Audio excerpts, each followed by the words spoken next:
how do you approach them to keep things fresh for yourself? I think it's fresh for me this year because last year I didn't get to do that. So just having the opportunity to be back out there again, having a training camp, like a full kind of training camp, it just makes it exciting and yeah, that's kind of like what I needed, to be honest. Have you missed two-a-days? Not really, but it is exciting, like just going back to it, and it kind of reminds me of like like rookie year and like all those times. You mentioned the top five thing on media day. What does being a player of that quality, like, what does that mean to you? Like, what do you need to do more of in order to be that type of player, I guess? I don't think I need to explain myself when I said what I said. What gets you there, though? Like, is there one area of your game that you've identified as, like, if I take a jump in this area, that's what gets I me? just got to be a better player, and I think we got to win as a team, which I think for me that's what I'm focused on. Obviously, I have goals individually, but I think all that don't matter until we get to a point where we're top 3 team in the league or we up there. Like, so all that will come with everything else, and yeah.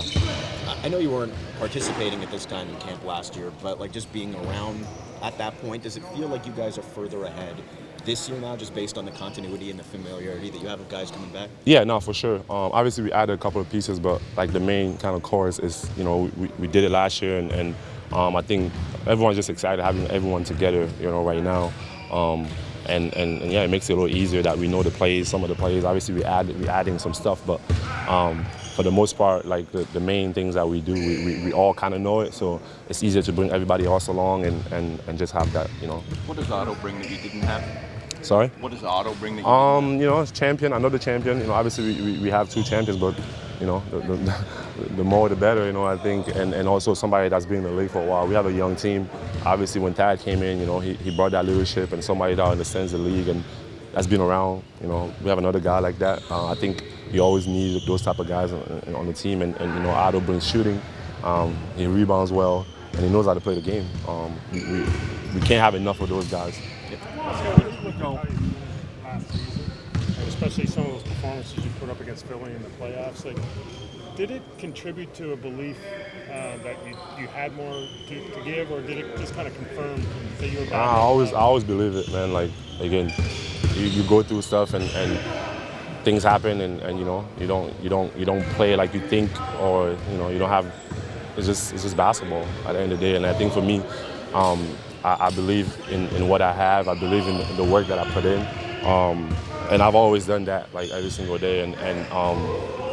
And yeah, I think just one thing for me is just maturing and understanding that, like, I think Rico told me that earlier. He was like you deserve to miss shots, because you put the work in. Like, who else gonna have the opportunity to miss those shots? Because you put more work than anybody. So you deserve to sometimes not have a great game. It's okay, like, because you put the work in, and I think that's a mindset that I have. Like, I'm just excited to be out there and play and give myself that ability to just go out there and work hard, and no matter what, like, I know that I'm putting 100% into it. Is that part of the process? I think Fred mentioned at one point, like, you got to be a guy who's just willing to take 40 shots and not think twice about it. Yeah, exactly. Because I think for me, like, I think over the years, like, just the player I am, like, I'm just, like, I want to be perfect. Like, it's hard, like, I miss a shot and I get mad, and it's just like, like, every day I have to hear that every single day when I work out. It's just like,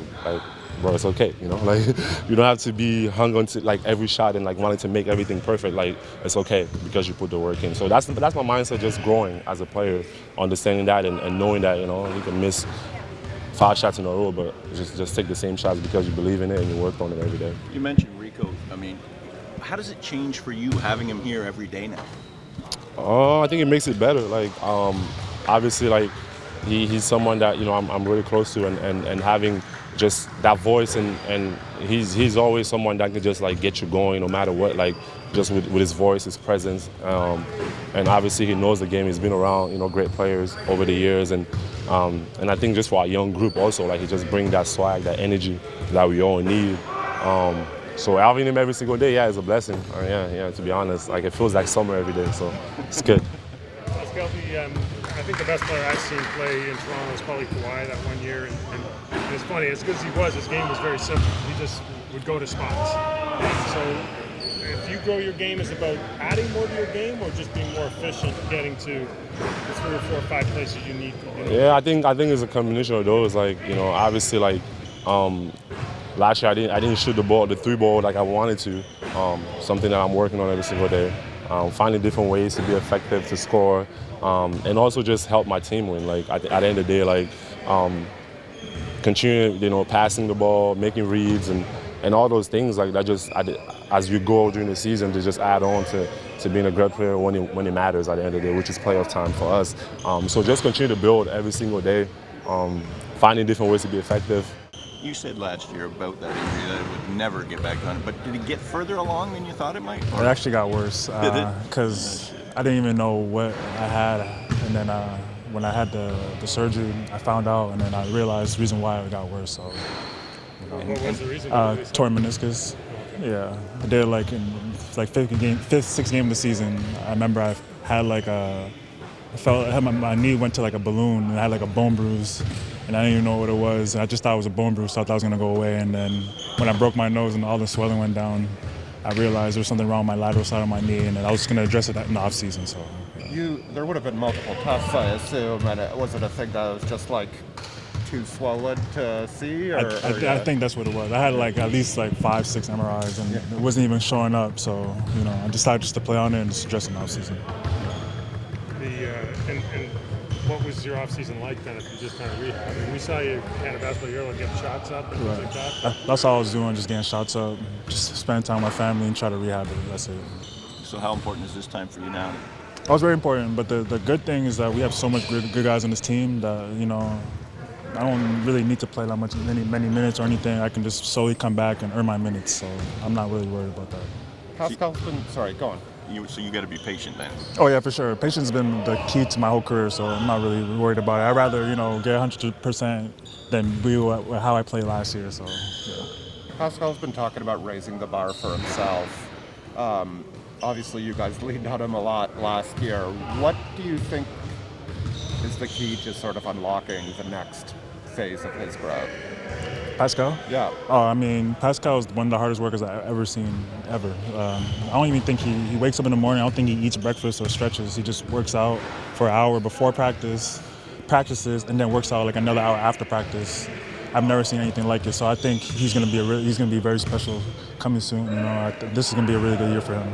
Are there things you think he could, I don't want to say add, but maybe do more of that will like free things up for everybody else? Like anything jump out to you? Just probably drop 20 plus a night. That's it. And I think he's capable of doing that. So I don't think there's anything really much. Probably just 3-pointer. I don't know. Maybe, I don't know.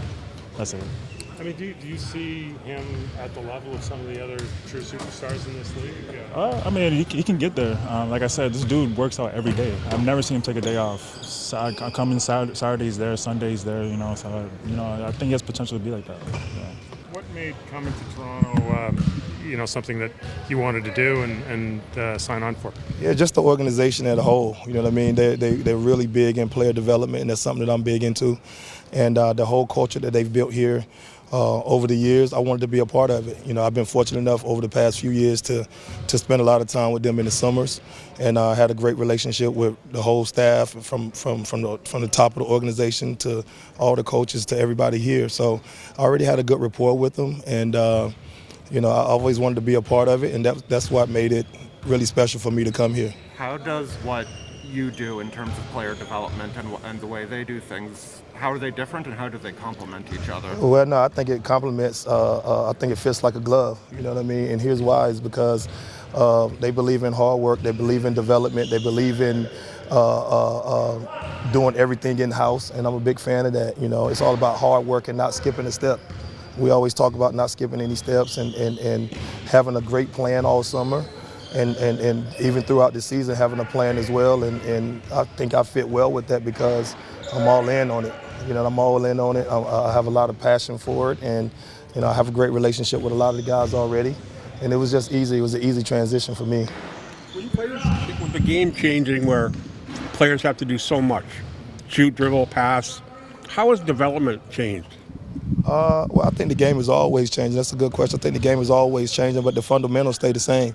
The fundamentals of basketball never change. So all you do is just try to keep up with how the game is changing from a technical standpoint. But those things that you just talked about, shoot, pass, dribble, that never changes. All right, you might have to rep something up, rep something more, rep something less. But the fundamentals of basketball never change. You just have to have a vivid basketball imagination. Put it all into one package, into a player, right? Package, and at the same time, make that fit to what the team wants and needs. You know what I mean? You don't never want to veer off from the ultimate goal, which is always trying to win. So it always has to fit in to what your head coach and what your organization wants, with what Nick and Masai wants. Fit everything in that into one box. That's it. Where did your passion for player development come from? I've always had it, man. I've always had it since I was a player.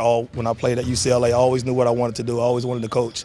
So I had some injuries early in my career, and I just started coaching early. And I was very fortunate to get a start with Coach Don Nelson, who taught me a lot. And then my mentor, Tim Gergerich, who's like the mentor of the whole NBA. I had a chance to be with him and spend a lot of time with him early in my career. And I take a lot of stuff from him, just always being passionate and always about the players, always working with them. I don't care if you're the first man on the bench, the last man on the bench. We'll figure it out, and we'll work hard, and we'll come back at night, and we'll continue to just improve. Some kind of way we'll improve. What kind of hours does your job require? It's 24/7, 365. It never stops, and I'm very blessed to have it. I mean, quite literally, though. Like, are you in the gym before practice and then, like... When I said 24/7, 365, I mean that. You know what I mean? It never stops. I haven't taken a vacation. I can't tell you the last time I've taken a vacation.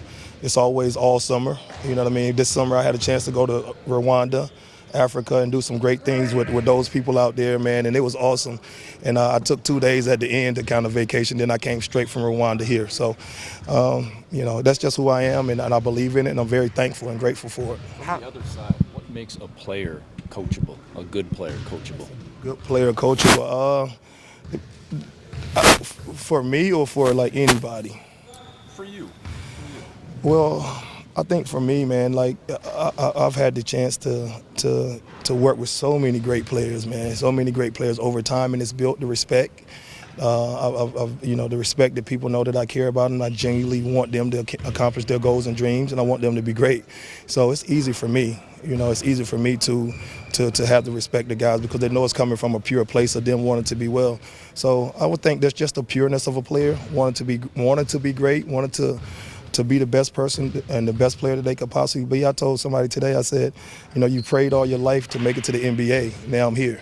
So now, why should I be upset or mad about anything? I should just work as hard as I possibly can and let the chips fall where they may. So I think it's just the conversations that you have with guys, and they'll feel your pureness and your passion for them. What's the number one rule, like, at the Rico Hines runs, right? But if guys want to show up, what's the one thing they'll do that'll get them kicked out of the gym? Not running 2 minutes at the end. The rule is you have to be at least either you have played 15 years in the NBA, or a 5-time All-Star, 6-time All-Star.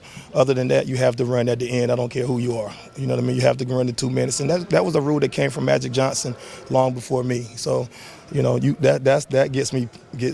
That's the only rule you have to do. You have to run at the end of it. At the very end, you have to push yourself and run the 2 minutes at the end. And they all do it. Is it side to side? It's the full court.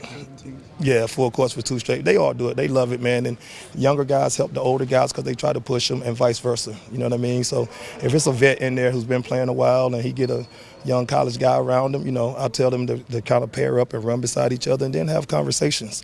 That's how this thing keeps building, man. Conversations are everything, and it's a great vibe in there. It's a great vibe, and it's a great tradition, and it's a wonderful place to be. Pascal's been talking about wanting to push his game up another level. He mentioned top 5 on media day. As somebody who knows him extraordinarily well, how close do you think he is to his ceiling, and what would you like to see him? What are you hoping to see more of this year? Yeah, I just want him to keep getting better, man. I think he can continue to improve. I want him to continue to improve on all aspects of his game, and I think if you talk to him, I think he would say the same thing. He wants to always get better. That's the best thing about him. He wants to improve on his overall game, and we're all here to help him out, and he's had a great summer, a phenomenal summer. He works his butt off, and I want to see him improve on his overall game, continue to make winning plays, and continue to be a leader. That's it. Is it possible, when you say overall game, I'm just wondering, is it possible to work on too many parts of your game at one time, or? No, I'm just talking about just your overall game. You know what I mean? When you work on your overall game, this whatever it takes to win. That could be rebounding, that could be dribbling, that could be passing, that could be playing defense, whatever it takes to win the basketball game. It ain't just about, development just doesn't come with a cone or a stick. You know what I mean? Development is conversations and your mentality and working on your overall game. It's not just, dribbling and, it's your overall game. His work ethic. Sorry, go ahead, Mike. Can we jump in? His work ethic. We just got finished talking with a couple of his teammates, and one just said he doesn't even eat breakfast. He thinks he comes to the gym and just starts working. Has it been that good since you got him? Ever since I known him, and I first had him when he came for pre-draft. When they brought him to me for pre-draft, he's always had that work ethic, man. And he's always tried to make winning plays. And he's always been a great guy. And sometimes I have to tell him, we can't come back to the gym. You know what I mean? He works. I've worked with a lot of people, and he's right up there with as far as the hardest workers that I've ever been a part of. And it's a credit to him and who he is as a person and his family. He has an infectious personality. Who he wants to be great. He wants to squeeze every part of ability that he has. He wants to get it out. You know what I mean? And we're all here to just help him out with that. Who's in that class for you, that work ethic class? Baron Davis was up there. Monte Ellis was up there. Those guys worked hard. Al Harrington was a really, really hard worker. It's a ton of guys, man, that I've had the pleasure. Kevin Durant works hard. There's a ton of guys that I've had the pleasure to be around that works extremely hard. And I'll put Pascal right at the top of that list, man, because he is over here early. I mean, he's over here 2 hours before practice, and he's in a full sweat, drenched before we even start practice. That's just who he is. You know what I mean? He's always worked that hard. During the summers we go 3 times a day pretty much. And he goes early in the morning, and he goes and plays in our runs all day. I mean, those things are tough. That's 2 hours. Then he shoots after that. You know what I mean? So he's built for this, man, and I'm proud of the person that he's becoming. He's going to continue to work, and we'll see what happens. So when he says top 5, you don't even bat an eye, right? I want him to continue to work, man. I want him to continue to work and all that stuff. For me, I want him to be the best possibly Pascal Siakam that he could be. I want our team to be the best team that we could be, and I want him to work as hard as he possibly can. And at the end of the day, when his career is done, then, we'll see what happens. Where have you seen the biggest difference in him from when you Just his mentality. His mentality, he's always been a nice guy, but now he's becoming a little bit meaner. You know what I mean? And that's good. We want him to continue to grow in that aspect, because that's what it takes for to be, one of the elites. Is just his mentality. You know what I mean? That's been a big thing. Is it's just his mentality of being addicted to being great. You know what I mean? And we talked about that a lot. He and I just being addicted to being great and being addicted to that feeling of being great. And that's the biggest growth that I've seen with him. Is it kind of like a selfishness, or is it, you know what I mean? Is that you? Yeah. What you say? Is it almost like there's almost like a selfishness you got to have to be at that peak level where you. Yeah, it's a fine line. It's a fine line. It's a fine line because at the end of the day, it's about winning. But it's not. That's selfish, not the word. You know what I mean? I think it more of being like a tough MFer. You know what I mean? Selfish. He doesn't have a selfish bone in his body, so he'll never be that. But just being, addicted to being great, being that tough MFer that we just talked about, and I think he's trying to be that. When you say meanness, do you see that mostly during the runs? Do you see that mostly just with everything? Yeah. His whole personality as a person. It's just everything. Just he's growing up. Yeah. You know what I mean? He's just like any other person. He's starting to figure out who he is as a man, and I think the best years are ahead of him. Rico, what are you looking for with the young guys who are trying out for this team? Like, what comes to mind for you? Continue to understand what this organization is. You know what I mean? Understanding what they stand for and what they stand for from a player development standpoint. And what I mean by that is hard work, not skipping a step, being here, double days, 3 times a day, whatever it takes. Just following the game plan of the organization already. You know what I mean? Because this place has a great system set. So just follow the blueprint. Don't try to change it. Being 3 or Pascal for up bunch of years now, but this is obviously your first on the Raptors. But from what you've seen from the outside, is this maybe the best built around him in terms of the teams that he's played on? Do you think this team is well built around him compared to how it's been in the past? I think the team is good. I think they've always done a good job of getting good talent, with around him, around Kyle, around Fred, around Kawhi. Like I thought they always done a good job of building a great team out here. You know what I mean? Looking from afar, and I think they did a good job this year as well. I think we're deep as a team, and like I said, we just got to continue to work and go out there and see what happens. You had most, if not all, of these guys in your gym this summer working together and playing together. You're 3 or 4 days in now. Like, are you seeing the fruits of that labor kind of carry over? Yeah, no question, man. Like, it's not like the first day of school. Yeah. You know what I mean? These guys have been with each other all summer, so now it's not an awkward situation when you get to training camp because everything seems the same. You know what I mean? And Masai and Coach Nick are big on the team being together and always, having conversations and playing together. And it hasn't been awkward as far as they've been together all summer. So now it's like, hey, man, this is just another day coming to work. Did you take a lot of satisfaction? I think it was the 1 year, he really, Pascal I'm talking about, really kind of gained a lot of notice, at least on social media, at your runs. And then the year after he goes and he ends up, all NBA. No question, man. Yeah, no question. Like, I have the same feelings for all our guys that come in there, though. You know what I mean? I have the same feelings for a guy like Kevin Punter, who you guys don't even know, who plays for Partizan now, who went from making $30,000 in Poland, you know what I mean, to now making $1.5 million in EuroLeague with Partizan. So, yeah, I feel that good about him, but I feel that good about all the guys that come in there throughout the summer, man, because I love them all, and I tell them all the time, all these guys that come in there with me in the summer, that I love them, and I hope they accomplish their goals and dreams, and I'll be right there for them and have their back.